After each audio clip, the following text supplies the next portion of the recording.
Welcome to our discussion of Look at the Bright Side.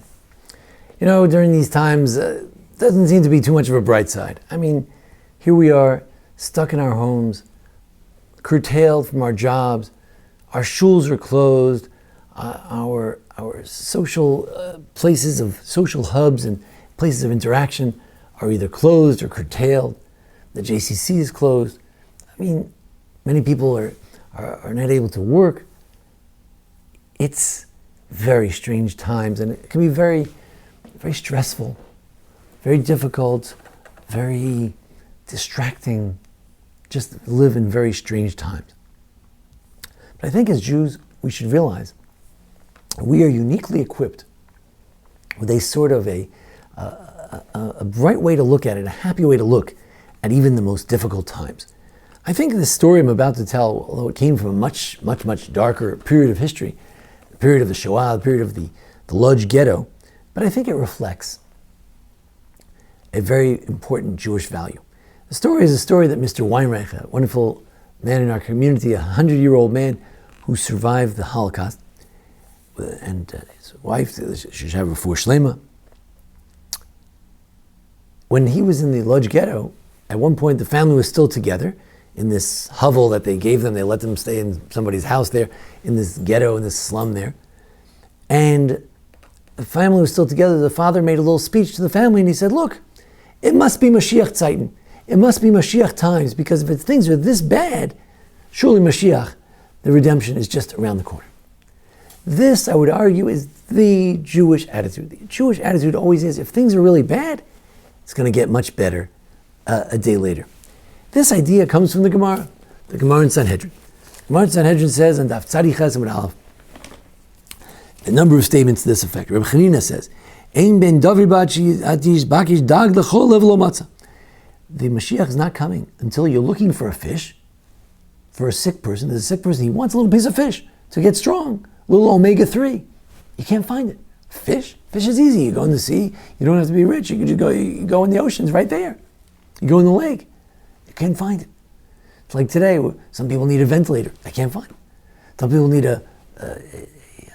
what is it called, an NV95 mask. They can't find it. Then somebody will need a little bit of hand sanitizer. They can't get it. They need something to wipe down the table. They can't get it. He says that's when Mashiach is coming. When you're looking for simple things, you can't find it, that's when it comes. Rabbi Yochanan says, if you see a generation, it's getting worse and worse. Things are getting worse. People are dying. Chakelo, wait for the Mashiach. Wait for the Mashiach. Because there's one verse, it says that there's a tsar, troubles will come like a river, and then it says, Uval Etzion Goel, a redeemer will come to Zion. And then Rabbi Yochanan says the key thing. Ein ben David ba ela bedorsh, he says, Imra isa dorsh tzaros rabos baos alav, kenahar. If you see a generation that has tzaros coming like a river, as we just quoted from the verse in Isaiah, he says, if you see that so many tzaros are coming like a river, wait for the Mashiach. As it says, Uval Etzion Goel, after there's all these tzaros, the Redeemer comes to Zion. So this is the Jewish idea that you can't destroy us. They say it's like an egg. You press hard and it doesn't break. You cook it doesn't crack. With a Jew, with an attitude like this, no matter how bad things are, you're convinced the worse it is, there must be something good that's coming after that. I heard a wonderful story about the Rebbe Elimelech of Luzinsk. He was in jail with Reb Zusha, and so one of them got up to daven, and the other one said, "You can't daven here. There's a pail over here. You know what you do in the jail in the pail. You can't daven in a room like this." So he said, "Oh, that's terrible." He says, "What are you sad about? We should be happy. We're following the halacha. We're following Jewish law." So he and his brother began to dance in the jail. They were dancing. They were so excited that they're following Jewish law. They're not davening. They're so excited. And the jailer came in and he said, "What are they so excited about?" He says, "It's because of that pail." He says, "Oh, they're so excited about the pail. So I'll take out the pail." So they took out the pail and then they daven mincha. They were able to daven mincha. But the thing is that what we need to do is we need to rejoice. We need to say, we're following the halacha. We're not going to shul this Shabbos. We're not davening with a minyan. We're not going to hear the Kriyas Torah. You know why? We're following Rav Shechter and Rav Willig, who follow the CDC, and we're following Jewish law. We're protecting Jewish life. The possibility of harming Jewish life. We should be dancing. A Jew, when things are really bad, Chakela, we're waiting for a great redemption. We see a beautiful silver lining. The Baal HaTurim, and I want to thank Pace Cooper for sharing with this from me. He got it from a friend of his. Baal HaTurim points out that the Torah says that this week's special reading, the Parashat HaChodesh, extra reading we're supposed to read this Shabbat, right before Rosh Chodesh Nisan, the beginning of the month of Pesach. It says that you should eat the Paschal lamb with matzah and maror, yochluhu. He says, well, where else in the Torah do you have yochluhu? So he says, well, it says that the Kohanim should also yochlu.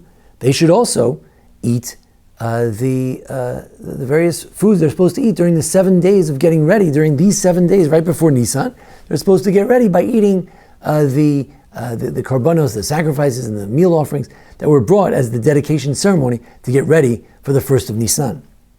Yochluhu. And where else does it say yochlu? It says it one more time. It says yochluhu regarding not matzah, not the maror, not the dedication of the sanctuary, but rather it says it the end of days, that masvav yochluhu, that those who gather the wheat, they will get to eat it. Sometimes you harvest, but you don't get to eat it. There's a pestilence, there's a disease, there's a coronavirus, there's an enemy, there's a government that gives taxes you all the way to the bank. But he says, no, masvav yochluhu. It says you will eat it. He says, what do these three things have in common? Well, two of them, but when you eat the Korban Pesach, you can't go out of your house. When you bring the dedication of the Mishkan, the tabernacle, you can't go out of the Mishkan. Petach ol moed lo tetzu. He says the same thing in the end of days. The end of days, it must be that in the end of days, before you go out, before the redemption comes, it must be that we're going to be stuck in our homes. In fact, there's a verse in Isaiah 26:20 where he says as follows: Leichami bo b'chadrayach, go into your room, sgod latayich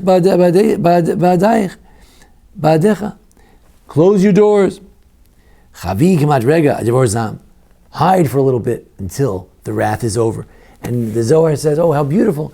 God even tells us when he's going to be angry. He tells us to go hide so we shouldn't suffer from his anger. In fact, the Gemara, Bava Kama quotes this verse and says as follows. They say that if there's a dever ba'ir, if there is pestilence in a city, kanes reglecha, stay inside, don't go out. As it says, don't go out of your house. And it also says, come into your room and close the door. And or it also says that sometimes when times are difficult, outside you're afraid and inside you're afraid, it all goes together. When there's pestilence, we need to not go out of our homes. It's part of how to protect ourselves from the pestilence itself. However, there's another way to look at this verse. What did we say? We said you should go into your cheder. You should go into your room. So the Sikta, the great Medrash, it says, "Istaga b'chadri libecha." You know which room you should go into? Not your cheder atum, your sealed room where you're protecting yourself from the virus. No. The chambers of your heart. You should go into the chambers of your heart and you should look into yourself. I heard a Kabbalist in Israel, he said, what is the meaning of all this? All the troubles we're having? I don't know. Find your meaning. Find your meaning. Don't let me tell you, the preacher will tell you, oh, you should do this and that. Find your meaning. Maybe it's time to spend more time with the family. Maybe it's time to appreciate your relationship with others. Maybe it's a time to not speak evil and ill of others. I don't know. You figure it out. You find what is the meaning for you of this time. And he says, go into the chambers of your heart. Look inside yourself. Rashi says, you know what room you should go into? Go to shul. Unfortunately, this Shabbos, we can't go to shul But we can go to our sanctuaries we create within our homes, within our hearts, and we can look in there and we can try to improve it. At this time of year, we look into ourselves and we try to make some meaning of these difficult times. But we remember that we're part of a tradition that whenever things get bad, we look forward to something good. We assume something good must be around the corner. Because when things are really bad, we know that God is a good God. He's got something in store for us. Something is coming. Sometimes Father says, shh, and you know that there's going to be some kind of a surprise afterwards. We're waiting for the surprise that comes afterwards. We're waiting for better times, because that's what we as Jews do. We hope, we look forward to your salvation. And my father liked to point out, Kavel Hashem, hope to God. Chazak v'yametz libecha, be strong, be brave in your heart. V'kavel Hashem, and hope to God. We already said hope to God. Hope to God, strong, and then hope to God again. What's that? He says, you hoped, and then you got disappointed. Hope again. Keep hoping. It may be a long haul. We may be in this for a long haul, but we're going to keep hoping, and we're going to know as Jews that's behind all these clouds, there is a rainbow. There is something, because as Jews, that's our belief.